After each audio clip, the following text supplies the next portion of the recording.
Hello, good day. It is Tuesday, October 2nd, and I am Jody Shirami of Astro Podcast. Welcome to my weekly podcast. I hope everyone's feeling well today. It's a beautiful day outside. It is the beginning of October. Welcome to October. We are about 2 more weeks in Libra season as the sun is here. The sun will shift into Scorpio later on in this month. The big news of the week that we want to talk about is that Mercury is getting ready to join the sun in Libra. Libra is an air cardinal sign. We talked about this last week with the sun moving in there on September 22nd. So Libra again is about balancing our needs with others, and it is in the South Node right now. The South Node is also in Libra, and that's a big deal. Why? Because the eclipse season has begun, and the Aries Libra axis is now controlling everyone's fate. Okay, so this week, a lot of astrologers have said, I am a self-taught astrologist, and I am open for consultations. My take on astrology is a little bit more how it affects every part of your life, not just your spiritual part. Astro Podcast is produced by Power Boots LLC and is filmed in Studio Cloud 9. Welcome. So if you remember last week, we were coming off of the super powerful full moon in Aries, super close to the earth, super affected us. There's been flooding on the East Coast. New York City was completely flooded. You couldn't even see the streets. It was that bad. So things are happening, and they're going to start happening more and more as the outer planets awaken. And last week I spoke about Venus waking up and Mercury waking up, and even our personal planets, as they start to move, we're starting to feel freer to communicate, understand what we value from Venus being a long nap in Leo, what we need integrity-wise from Venus and how we act in Venus.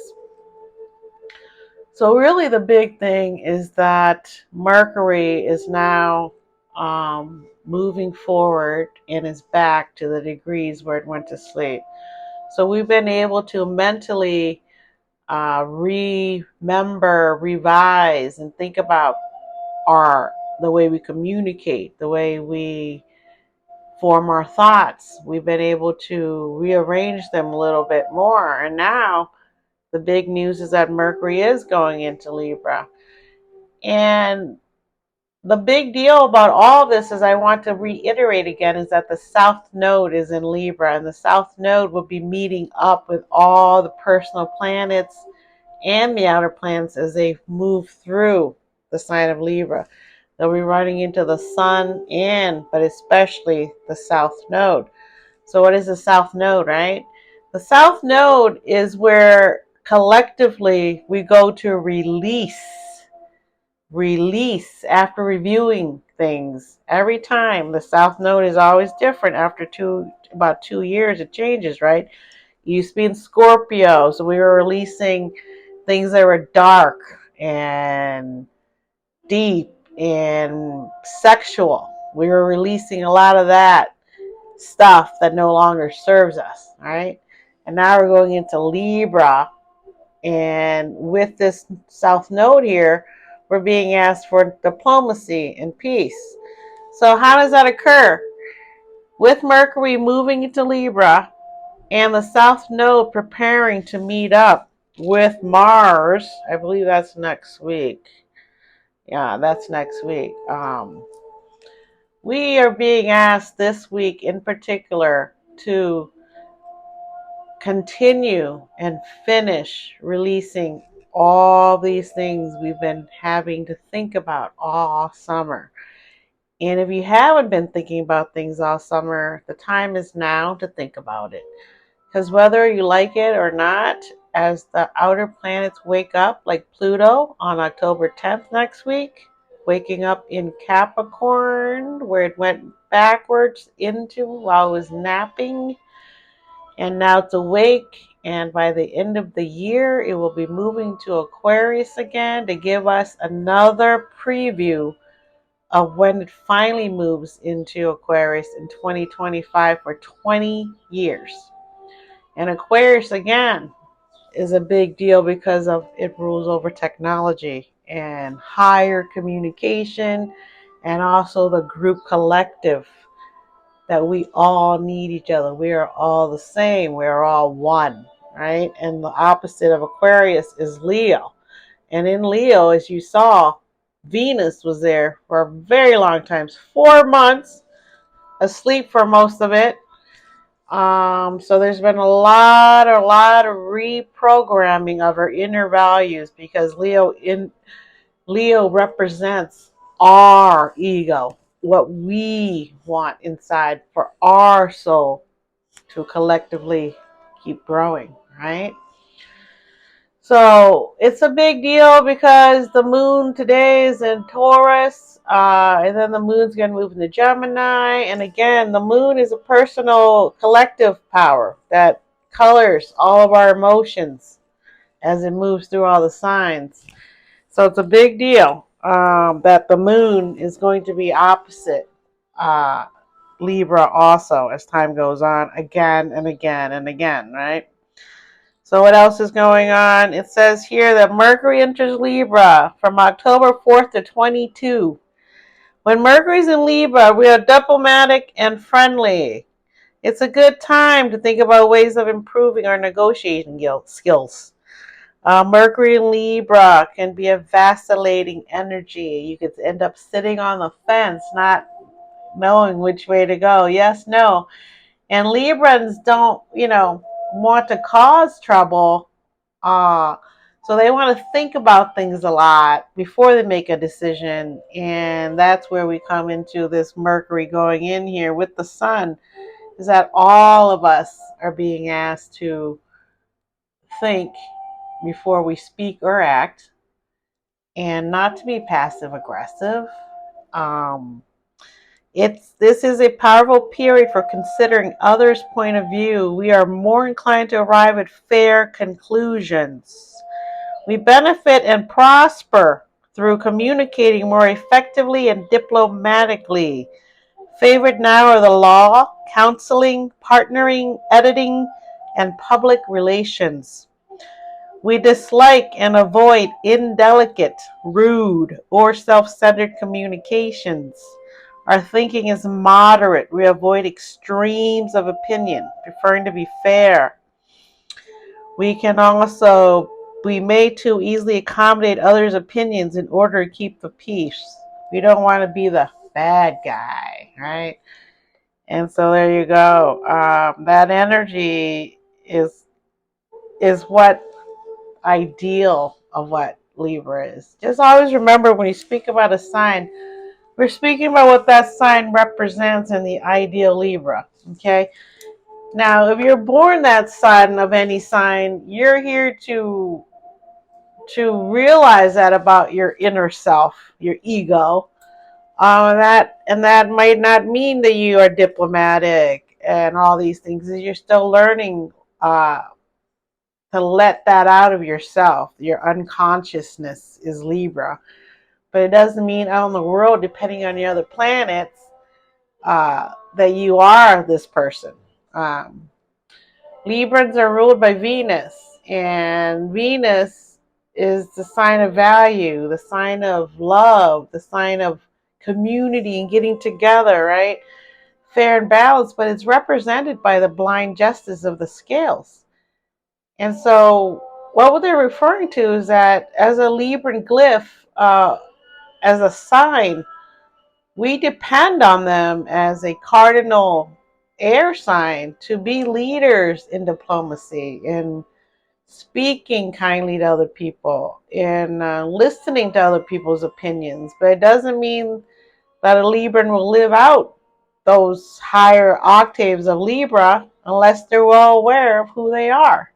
They could instead be argumentative. They could be the opposite of tactful. They could actually say rude things and just yell them out at you. Libra could also be lazy because it's Venus. Venus loves to laze around.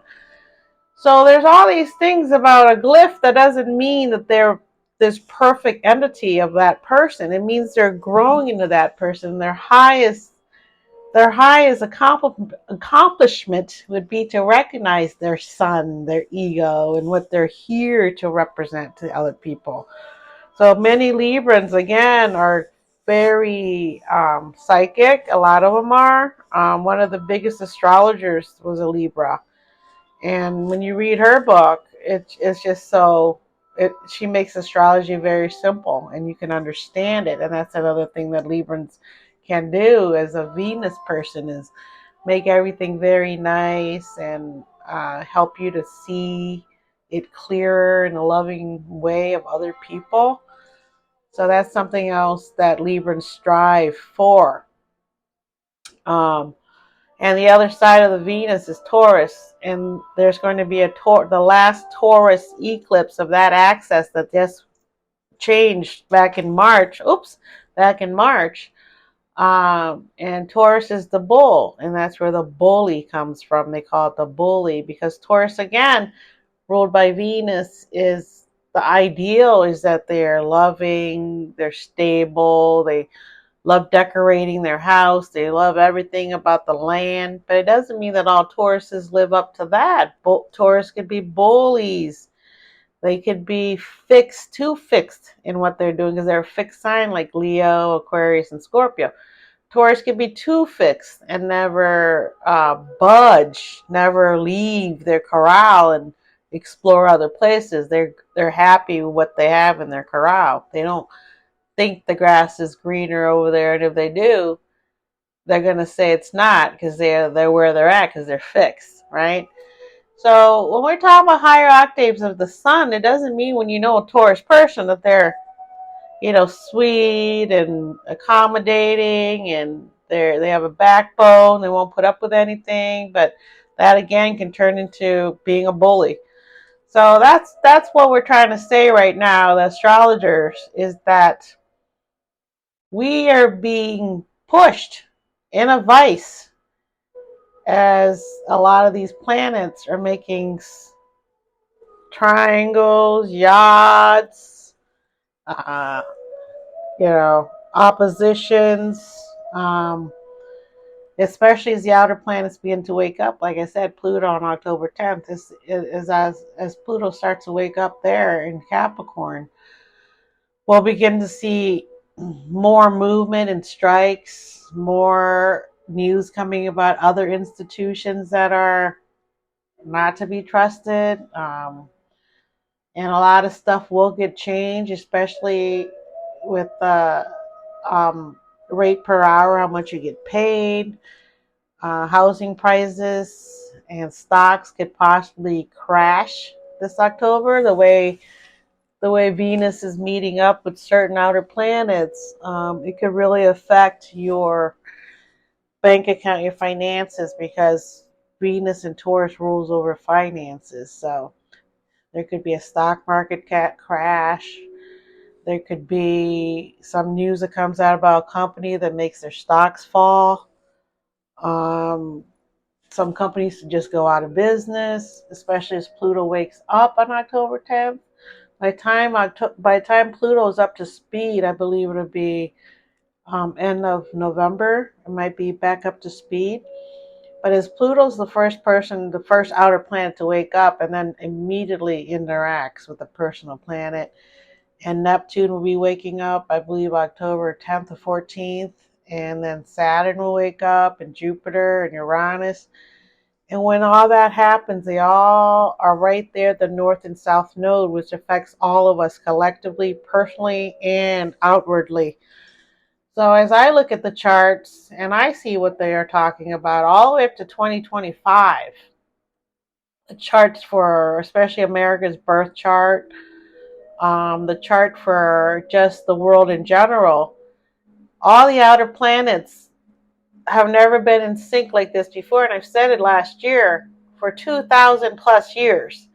Some planets are coming back that have been here for 500, have been here for 200, have been here for whatever, because they all move at different rates. But when they ever get together and are in sync in the wheel of life, and they congregate in a certain area while the personal planets are somewhere else, it always affects us individually and collectively. If you want to know what's going on with the collective, all you have to do is look at the news, look at your own neighborhood, look at your friends, look at your family, to see how they're being squeezed by these vices to choose to be diplomatic, not confrontational, not put your foot down in the sand or whatever, throw that line and say, that's it, you don't do that, I'm not going to talk to you, you're going to come here, you're not invited. When you do these things, you're going against the grain of what the universe wants for you. And so you will see as time goes on, there's going to be more chaos as people refuse to acknowledge that change is coming. And you can't do anything about it because it has to do with the universe readjusting like it does and meeting up every 2,000 years to change the age of Pisces into the age of Aquarius. And Pluto will be going in Aquarius by 2025 for 20 years. So you have basically almost 2 years to get your stuff aligned that you want to manifest, whatever stage of life you are. Whether it's to go to a nice college, whether to get married, whether to start a business, whether to have a partnership with someone, business or love, whether to release things. And one of the big deal this week is ready or not, it's time to release. As the South Node begins to meet up with Mars, it's going to want you to release. Okay, so the North and South Node, I spoke about it last week. The North Node is feeding, is hungry, is the mouth of the dragon. The South Node is the back of the dragon where everything comes out that you have ingested, goes through, and then you push it out, whether it's flushing the toilet, whether it's putting it into the garbage disposal, recycling, whatever you're getting rid of. The process begins now. And it's very difficult for a lot of people like fixed signs, Taurus, Leo, Aquarius, and Scorpios to release things. Right? So you really need a mutable planet around to really help you release. So as this is happening, understand that things will be released whether you chose to release it or not. It will be released for you.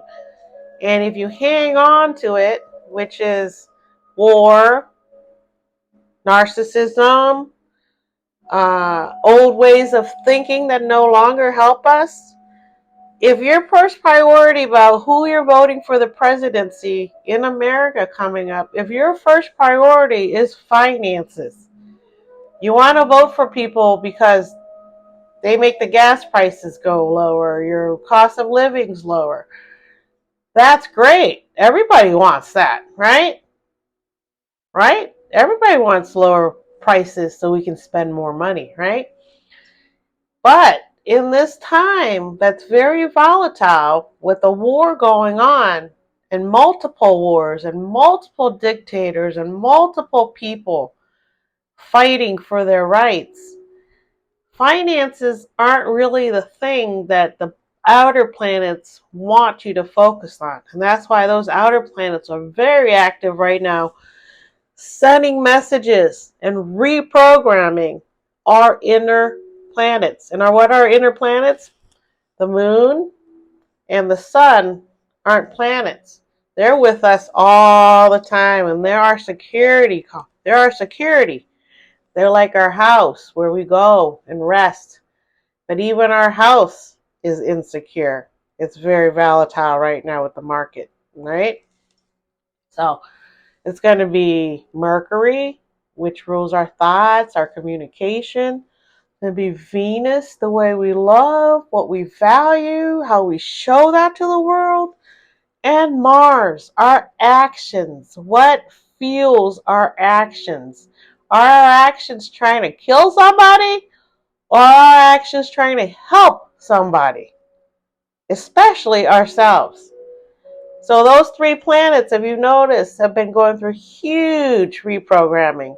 And the sun goes where it needs to help with those egos. And right now we're trying to help Libras. The sun's trying to help Libra. And Mercury's going to come in and represent Libra in the high-minded peace of the world that we really need, right?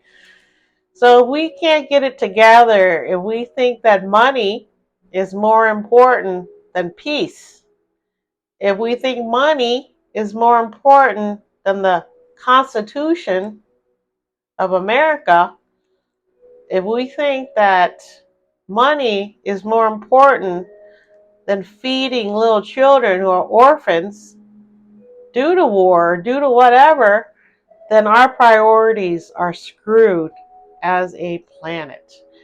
If we think that having cheaper gas means digging for more oil, more coal, and hurting Mother Earth and killing ourselves by ruining the weather, then our values are out of balance. You must always use integrity to show the correct path. You must always use integrity and do the right thing by others. So we are in a heated transformation, and heat purifies. Just like the phoenix rising, the heat will purify you. You must, it's just like exercising. It's just like sitting in a sauna. The only way to truly clean yourself is to sit in a sauna. It's not by a bath, not soaking in a bath. It's not by running out into the rain, going into the ocean. It's by a sauna where your skin literally sweats out the impurities. That is true cleanliness. And then you take a nice cool bath, a cool shower. That's cleanliness. That's purification. So Venus is now set to move into Virgo. And I spoke about this last week. Venus is in its detriment, meaning Venus isn't comfortable in Virgo. It can't sit and relax on a comfortable couch. Instead, it's on a couch that's too hard and stiff, and you sit like this on the couch instead of being relaxed on a couch, right? So Venus is going into Virgo, so we're all going to feel this uncomfortableness of being too picky about what we want, being too picky, being too critical, not being happy with how we look, not being happy with what we eat, how we cook it, how our house looks, how our loved ones talk to us, blah, blah, blah, blah, right? That's the downside of Mercury, is being a critic. But a critic is needed. You need a critic to learn discernment. Everything can't be perfect and la la la. And that's what Libra would like, everything to be perfect, diplomatic. But you can't get diplomatic until you have a little bit of a tension, right? A little bit of a war.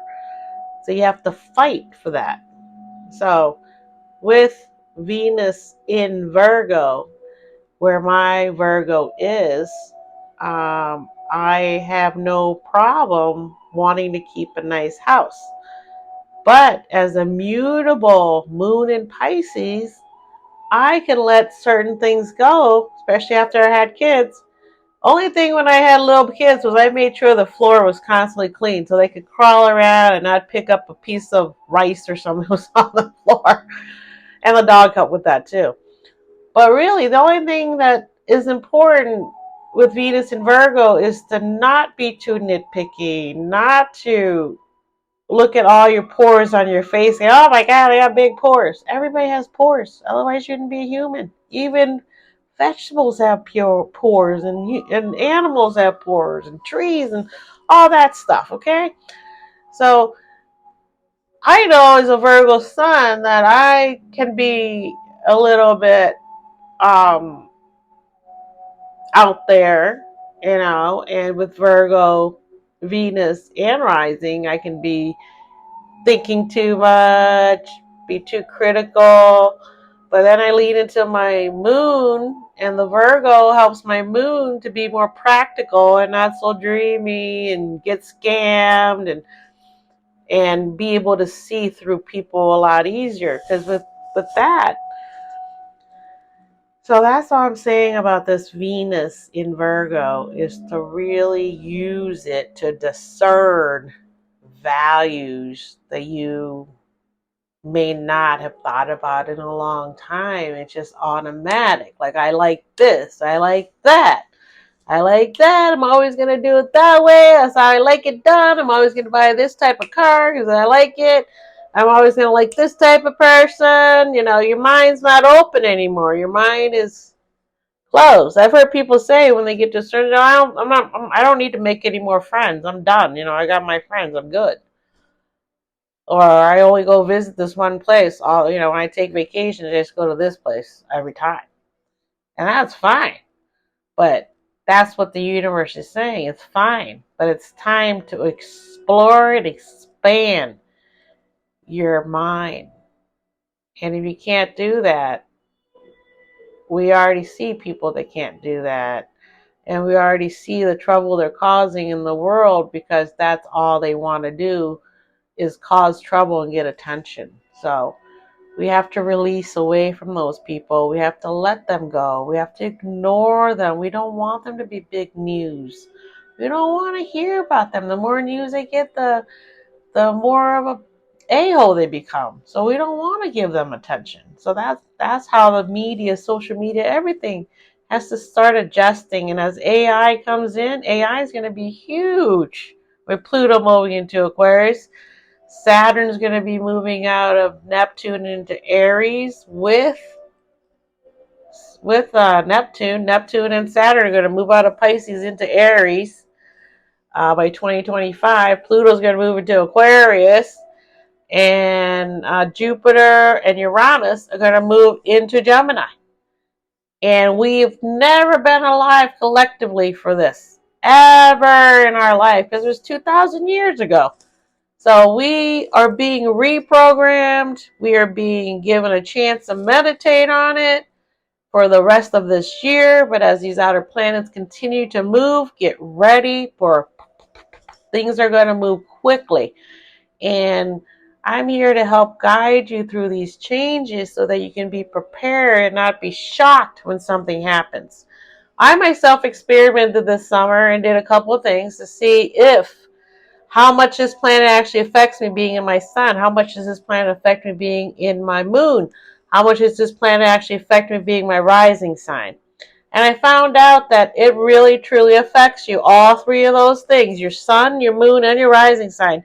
If you don't know your rising sign, you need to find out around your exact birth time if you can. Otherwise, at least get it down to morning, early morning, late morning, and things like that so you can see your rising sign. And a lot of times your rising sign is the same as your Venus sign. So that's something to think about. And sometimes, like, mine are the same, my rising and my Venus. And I think for some other people, there's another way to tell. I'll look into that for you because I can't quite remember off the top of my head. But again, I want to help you understand because I use it to help my children, and that's why I started this. Because my kids are like, I think this would help my friends too. So thank you for tuning in. But I want you to understand when you're young, things move so quickly. You're not thinking about it, all of it. I would think about it a little bit, like, oh, what's my horoscope for the day? And that was enough. But again, as things started happening, I had to make extremely serious decisions. I need to go to my chart because I didn't know if it was going to be right or wrong. It doesn't tell you if it's right or wrong. What it tells you is that this is in your favor if you decide to do that now. If you decide to move, this is in your favor. If you decide to start a podcast, this is in your favor. And so that's what astrologists can help you with: reading your charts, reading your cards of destiny, your tarot card, and talking to you and hearing you talk and how you are.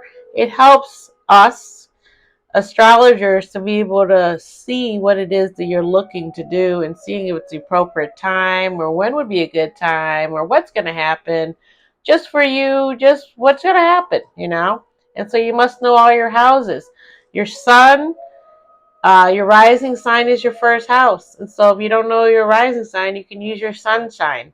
So then your sun is your first house or rising sign. And then you go, the second house rules finances. The third house rules your local communities, brothers, sisters, cousins.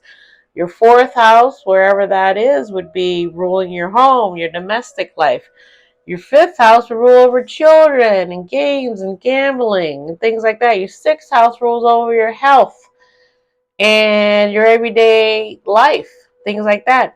Your seventh house is going to rule your partnerships. Your opposite sign is your house of your partnerships and who you could work and collaborate with, or what's going on in that seventh house. Am I getting a new friend? What's going on? Am I getting a new partner? The eighth house rules the house that is the hardest to think about because it rules other people's money. It rules all kinds of deep things that you have to get into. Then the ninth house rules your spiritual life and your spirituality. How curious are you about spirituality and about traveling and about foreign people and places? Your 10th house is your house of fame and money and business success. So your 10th house is very important to know if you're starting a new business or if you're looking for a raise. Your 11th house rules community, out other people that you talk to in business and work and all those good people. Then your 12th house is the house of your back here, your shadow. What do you remember? This is the house of all the things that you can remember in your unconscious, your dark space, the house before the sun, right?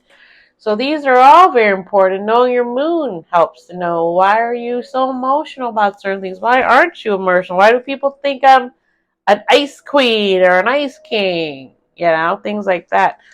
And I will be back next week. Next week is a hot mess, right? But a hot mess that you can cook on. You can cook your eggs on it, your pancakes, right? So hot doesn't always mean bad, okay? But I beg you to tune in next week because it will be so dramatic. You kind of need to be prepared for next week. So I want to prepare you a little bit right now. And one of them is that Venus is going into Virgo after she's almost to where she was asleep in Leo in the beginning, and now she's back. And now she's moving forward into Virgo, which we talked about a minute ago. Pluto turns direct in Capricorn. Mars enters Scorpio. Then eclipse starts on the 14th. And Mercury's moving super fast. It's going to go right from Libra into Scorpio by the 22nd. And Mars is moving super fast. And Venus is now back to speed. So our personal planets are back up to speed. So personally, things are going to start to move along. Our brain, we're going to start to click, click, click. Oh, I get it. But the outer planets are still downloading new data onto us, especially with that new moon. That was a huge download. So really take it easy in terms of understanding where you are in the world, okay? So, I'm happy that you joined me this week. I really appreciate it. And I also appreciate the new subscribers I have on YouTube. Oh, thank you so much. Thank you, thank you. And again, please subscribe, like, and thank you for all the likes I've been getting. Thank you so much. You don't know how much it means to me. Thank you. Peace and thank you. I appreciate you. I'm sending lots